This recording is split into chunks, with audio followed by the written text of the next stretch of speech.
Hello dear student, welcome back to your channel. আমি তোমাদের English teacher Azad sir. আজ এই ক্লাসে আমরা কভার করব তোমাদের ক্লাস 9 এর একটি poem autumn by John Clare. কবি জন ক্লিয়ারের লেখা কবিতা শরৎকাল বা হেমন্তকাল, তোমরা যে কিছু বলতে পারো, শরৎকালও বলতে পারো বা হেমন্তকাল বলতে পারো। তো এই অটম বা শরৎ যে পোয়েমটি আছে, কবি জন ক্লিয়ার কিভাবে তিনি বর্ণনা করেছেন।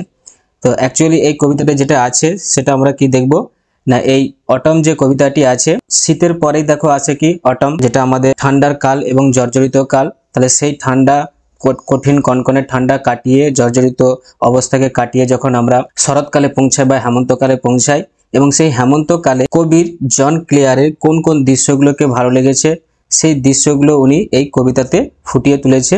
যে কোন কোন দৃশ্যগুলো ওনার মন ছুঁয়ে গেছে শরৎকালে, সেই শরৎকালের দৃশ্যগুলোই আমরা এই কবিতাতে দেখব, যেখানে কবি জন ক্লিয়ার তোমাদের পুঙ্খানুপুঙ্খভাবে মাইনিউট ডিটেলসে কি করেছেন এখানে বর্ণনা করেছেন। তো চলো আমরা দেখি কবিতাতে লাইন বাই লাইন এক্সপ্লেনেশন কি আছে সেটা আমরা দেখি। লাইন বাই লাইন এক্সপ্লেনেশন যাওয়ার আগে দেখো আমরা এখানে কবিতার যে কবি জন ক্লিয়ার সেই কবি সম্পর্কে বা পোয়েটের সম্পর্কে আমরা একটু জেনে নিই। এখানে দেখো কবি জন ক্লিয়ার 1793 টু 1864 উনি জন্মগ্রহণ করেন 1793 তে, 1793 তে, এবং 1864 তে মারা। Was an English poet famous for his celebratory representation of the English countryside and his lamentation of its disruption. যে উনি ছিলেন, কবি জন ক্লিয়ার ছিলেন একজন ইংরেজ কবি, এবং তিনি বিখ্যাত ছিলেন সেই ঘটনা নিয়ে যেগুলো গ্রামাঞ্চলের উদযাপনমূলক উপস্থাপনা এবং এর ব্যাঘাতের কারণে বিলাপের জন্য, এইগুলোর জন্যই কি ছিলেন উনি বিখ্যাত ছিলেন। Some of his notable collections of poetry are first love, snowstorm, the village minstrel and other poems etcetera. তার কয়েকটি উল্লেখযোগ্য কবিতা সংকলন হলো প্রথম প্রেম, তুষার ঝড়, দ্য ভিলেজ মিনস্ট্রেল এবং অন্যান্য যে কবিতাগুলি আছে ওনার। তো এই ছিল কবি জন ক্লিয়ার, তার সম্পর্কে আমরা জানলাম। এবার এই কবিতার যে থিম, যেটা একটু আগে আমি বলছিলাম যে কবি কেন এই শরৎকালটি নিয়ে লিখলো, শরৎকালটাকে কবি ভালো লেগেছিল, এবং আমরা শীতের পরে যে শরৎকাল আসে সেই শীতের যে কনকনে ঠান্ডা এবং জর্জরিত অবস্থা থেকে মুক্তি পেয়ে আমরা শরতের দিকে আগমনিত হয়। তো সেই শরৎকালে কি কি জিনিসগুলো বা কোন কোন প্রকৃতির দৃশ্যগুলো কবির ভালো লেগেছে সেগুলোই দেখো এখানে আছে। থিমটা হচ্ছে কবি এখানে যে কবি যে বিষয়টা লিখেছেন কবিতার থিমটা হচ্ছে সেটাই। দেখো কি আছে থিমে, the following poem presents a pen picture of the mellow beauty of autumn in the countryside. যেটা আমরা একটু পরে পড়বো, সেই কবিতাটি অ্যাকচুয়ালি তাহলে এখানে কবিতাটি হচ্ছে কোনটা, অটম, গ্রামাঞ্চলের শরতের স্নিগ্ধ সৌন্দর্যের একটি কলম চিত্র উপস্থাপনা করে। দেখো এখানে আছে pen picture. As this seasons comes just before winter, it is characterised by falling leaves, bare branches and strong winds. যেহেতু এই ঋতুটি শীতের ঠিক পরেই আসে, এটি পাতা খালি শাখা এবং প্রবল বাতাস দ্বারা চিহ্নিত করা হয়। তাহলে এই ছিল দেখো থিম, যেটা একটু আগে আমি বলছিলাম যে কবি কেন লিখেছেন, কবি কোন কোন জিনিসগুলোকে ভালো লেগেছে শীতকাল কাটিয়ে তারপরে যখন আমাদের শরৎকাল আসে বা হেমন্তকাল আসে। তো এই ছিল দেখো কবিতার থিম। এবার আমরা চলে যাব কবিতার যে লাইন বাই লাইন এক্সপ্লেনেশন আছে, সেই লাইন বাই লাইন এক্সপ্লেনেশন আমরা দেখে নেব যে কবি কি এই কবিতাতে লিখেছেন বা ওনার যে ভালো লাগাগুলো শরৎকাল সম্পর্কে বা হেমন্তকাল সম্পর্কে সেগুলো কি আছে আমরা একটু দেখে নিই। লাইন বাই লাইন এক্সপ্লেনেশন দেখো, পোয়েমের নাম হচ্ছে কি autumn by John Clare. I love the fitful gust that shakes the casement all day. আমি সেই দমকা হাওয়াকে ভালোবাসি যেটা নাড়াতে থাকে জানলার পাল্লাগুলিকে সারাদিন ধরে। And from the mossy elm tree takes the faded leaves away. এবং শ্যাওলা ধরা এলম গাছ থেকে ঝরিয়ে নিয়ে যায় বিবর্ণ পাতাগুলিকে। Twirling them by the window pane with thousand others down the lane. জানলার ফলকের সামনে ঘোরাতে থাকে আরও হাজার হাজার সঙ্গে নিয়ে নিচে গলির দিকে নামতে থাকে। তাহলে দেখো এখানে যে পুরো এই স্ট্যান্ডাতে যেটা মানেটা আমরা অ্যাকচুয়ালি বুঝলাম সেটা হচ্ছে কি না, অ্যানালাইসিস করলে এটাই দাঁড়ায় যে কবি সেই প্রকৃতির সেই দৃশ্যের মধ্যে যেটা আছে একটা কি না দমকা হাওয়া, ফিটফুল গাস্ট মিনস হচ্ছে কি দমকা হাওয়া। তো কবি সেই দমকা হাওয়াকে কি করে না ভালো লাগে, যেটা কি করে না কেসমেন্ট গুলো দেখো জানলা যে গরাদমূলক যে জানলাগুলো আছে সেই গরাদ দেওয়ার জানলাগুলোকে পুরনো বা প্রাচীনকালে যে সমস্ত জানলাগুলো দরজার মতো দেখতে ছিল সেইগুলোকে আমরা গরাদ জানলা বলি। সেই গরাদ জানলার যে পাল্লাগুলোকে নাড়িয়ে দিয়ে যায় সেই রকম হাওয়াকে কবির এখানে ভালো লাগে। এবং আরো ভালো লাগে যে শ্যাওলা ধরা, ছবিতে দেখতে পাচ্ছ যে শ্যাওলা ধরা এলম ট্রি, এটা হচ্ছে এক প্রকার ট্রি যেটা ইউরোপীয় কান্ট্রিতে দেখতে পাওয়া যায়। সেই এলম ট্রি যে পাতাগুলি আছে সেই পাতাগুলিকে উড়িয়ে নিয়ে যায়, বিবর্ণ যে পাতাগুলিকে সেগুলোকে উড়িয়ে নিয়ে যায়। এই দৃশ্যটাও কবির ভালো লাগে। এবং তার সাথে সাথে সেই পাতাগুলি দেখো twirling them by the window pane with thousands others down the lane.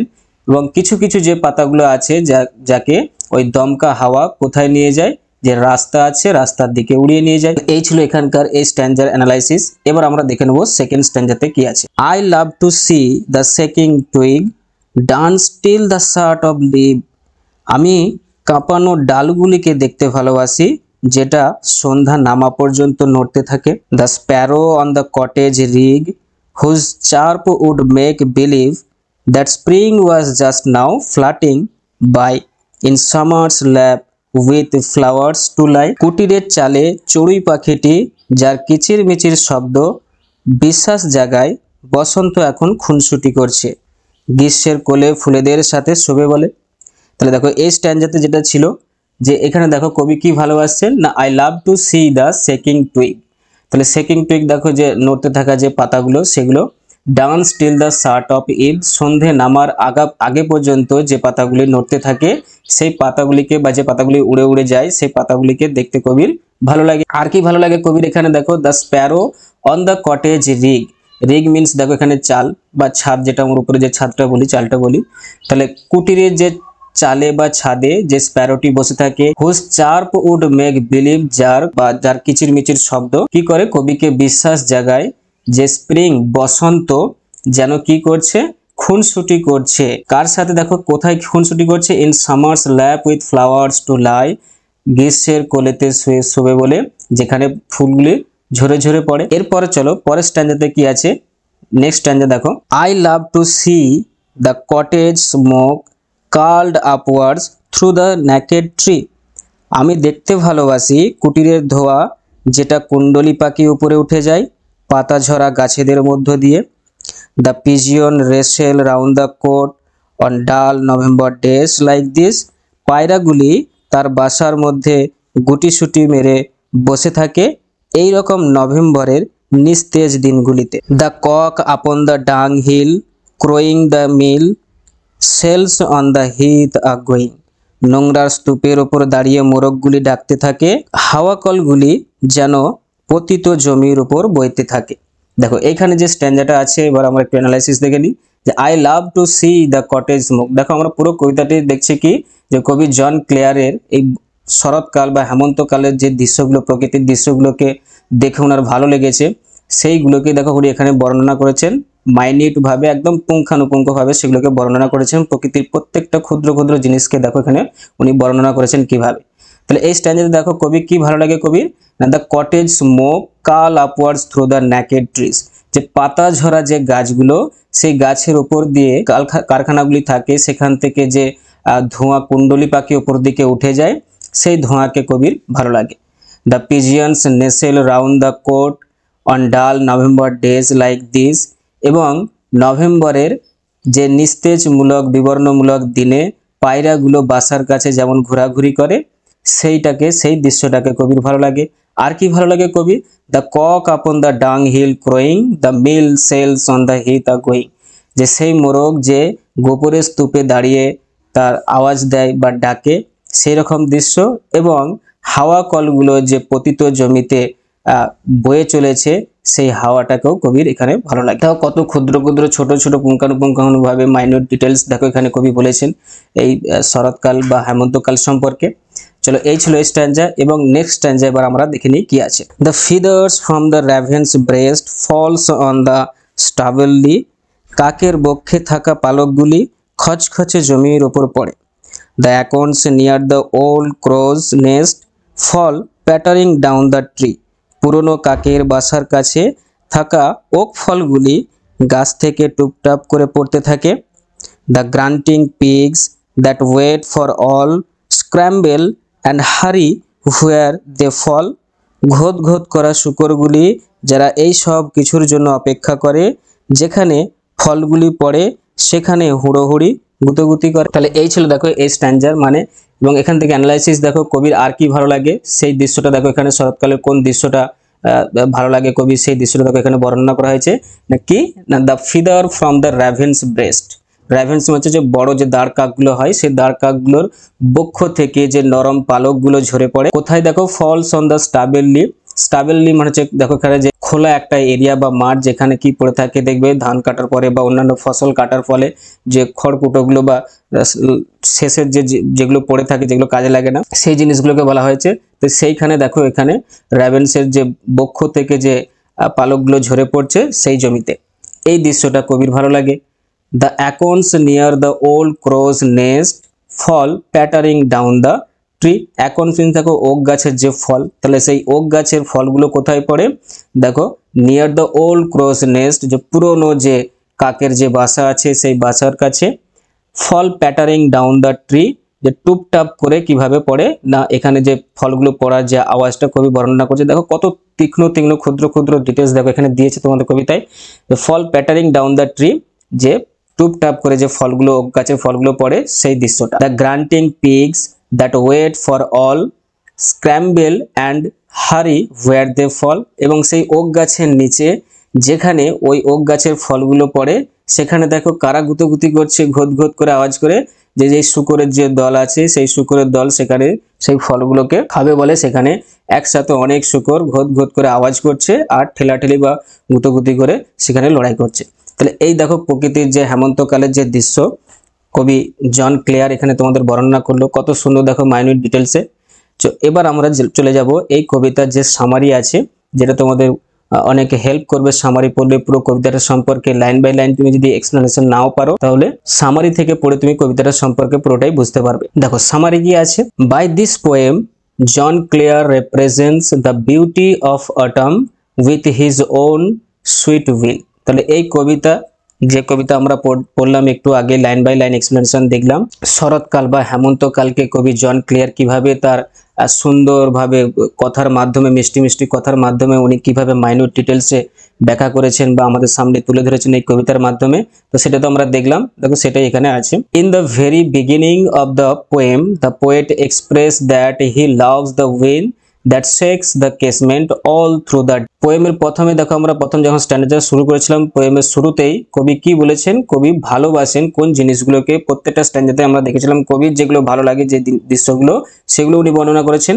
তাহলে কবির ফার্স্ট স্ট্যান্ডার্ডে যেটা ছিল কবির ভালো লেগেছিল কি, যে সেই দমকা হাওয়াকে কবির ভালো লেগেছিল, যেটা কিনা জানলা গরাদমূলক যে জানলাগুলো আছে, গরাদ দেওয়া জানলা, সেই গরাদ দেওয়া জানলার পাল্লাগুলোকে যে হাওয়াটা দমকা হাওয়াটা দুলিয়ে দিয়ে যায় বা নাড়ি দিয়ে যায়, এবং যে হাওয়াটা এলম গাছের শ্যাওলা ধরা এলম গাছের যে পাতাগুলোকে বিবর্ণ পাতাগুলোকে উড়িয়ে নিয়ে গিয়ে রাস্তাতে হাজার হাজার পাতাগুলোকে উড়িয়ে নিয়ে গিয়ে রাস্তাতে ফেলে দেয়, সেই হাওয়াকে কবির ভালো লাগে। The poet also loves to see the twig that shakes by the strong wind of autumn and it dances till the evening. এবং কবির আরও ভালো লাগে, দেখো নেক্সট পরের স্ট্যান্ডাতে আমরা পড়েছিলাম যে কবির আরও ভালো লাগে সেই পাতাগুলিকে, that shakes by the strong, দেখো যেটা ওই দমকা হাওয়াতে দুলতে থাকে বা নড়তে থাকে, অটমের বা শরৎকালে সেই দমকা হাওয়া, and it dances till the evening, এবং যেটা ওইরকম ভাবে দুলতে থাকে কি সন্ধ্যা নামার আগে পর্যন্ত। The sparrow sits on the cottage's roof and its chirping notes make believe us that spring just fluttered by in summer's lap। এবং যে ছোট্ট যে একটি পাখি স্প্যারো, চড়ুই পাখি যেটা আমরা বলে থাকি, সেই ছোট্ট চড়ুই পাখি দেখবে আমাদের গ্রামের দিকে দেখবে কটেজেতে থাকে বা চালা যেগুলো ছোট ছোট ঘর, যে চালার ঘর সেখানে বেশি দেখতে পাওয়া যায়।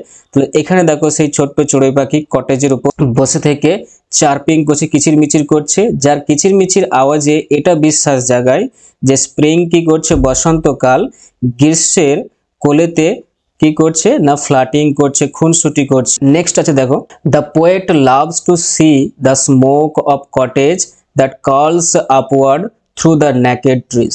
পরের স্ট্যান্ডাতে আমরা দেখব যে দেখো এখানে কি আছে, যে পোয়েট বা কবি জন ক্লেয়ার আর কি ভালোবাসেন না, উনি ভালোবাসেন সেই ধোঁয়াকে যেটা ওই কুটির থেকে বার হয় কুণ্ডলী আকারে এবং উপর দিকে উঠতে থাকে, কোথায় না যেখানে ওই নেকেড ট্রিজ পাতা ঝরা যে গাছগুলি আছে তার উপর on dull November days the pigeons move around its nest and the cock crows upon the dung hill.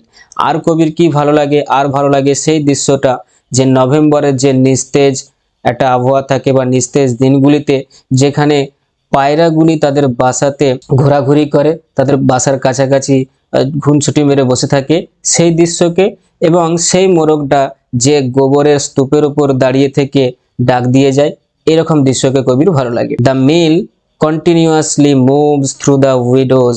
আর কবির সেই দৃশ্যকে ভালো লাগে যেখানে পতিত জমির ওপর হাওয়া কলগুলি সর্বদাই কন্টিনিউয়াসলি দেখো বয়ে চলেছে। The feathers of raven falls on the স্টাভেলি।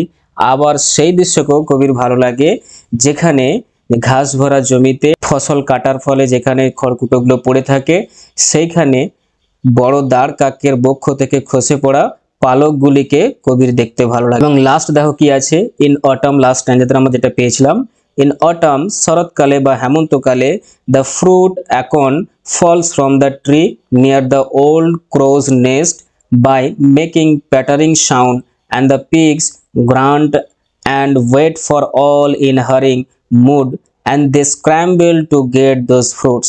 এবং লাস্ট টাইম যেতে আমরা এটা পড়েছিলাম যে ওক গাছের যে ফলগুলো যেখানে পড়ে তার তলায়, সেখানে কোথায় সেটা না পুরনো যে কাকের বাসা, যে গাছে যে বাসা ছিল কাকের যে বাসা পুরনো কাকের, সে বাসার নিচে যেখানে ওক গাছের ফলগুলি টুপটাপ করে পড়ছে, সাউন্ড করে টুপটাপ সাউন্ড করে পড়ছে, এবং সেখানে কারা গুতগুতি বা ঘোত ঘোত আওয়াজ করে কারা গুতগুতি করছে, দেখো যে শূকরের দল সেখানে ঘোত ঘোত আওয়াজ করছে আর গুতগুতি করছে একে অপরের সাথে সেই ফলগুলোকে খাওয়ার জন্য। দেখো এই ছিল তোমাদের কবিতা অটমের লাইন বাই লাইন এক্সপ্লেনেশন এবং সামারি আমরা লাস্টে দেখলাম। এই ওভারঅল পোয়েম এবং সামারি পড়ার পরে আশা করছি তোমাদের কোনো প্রবলেম থাকবে না, এবং প্রবলেম না থাকারই কথা।